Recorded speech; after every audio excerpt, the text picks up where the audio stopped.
Then again, you clear your calculator. Second function, alpha 0, clear memory. Then we move to the next one. So Joe borrowed 800,000 to buy a house.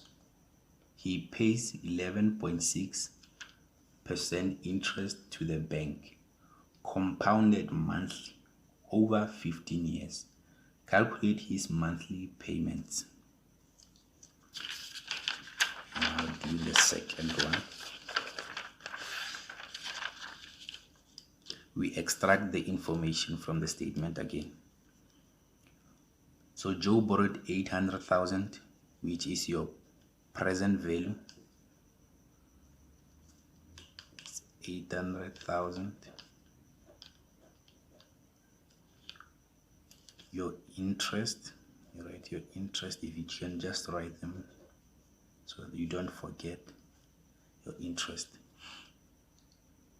So interest is 11.6.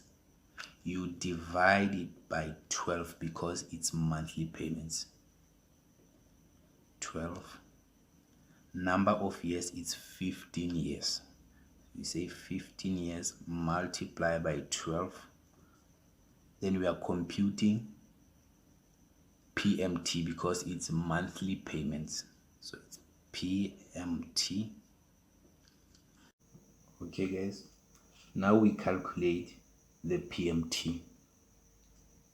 Again, you clear your memory. After you've cleared your memory, don't forget the beginning sign, because on the first one we did the one with the beginning, so don't forget to remove the beginning. So it's 800,000, our present value, then 11.6 divide by 12 is equals to our interest, and 15 times 12 is equals to number of years. Then we compute PMT. There is our PMT, 9396.44. You round it. Then you clear your calculator again. Always clear your calculator after every calculation.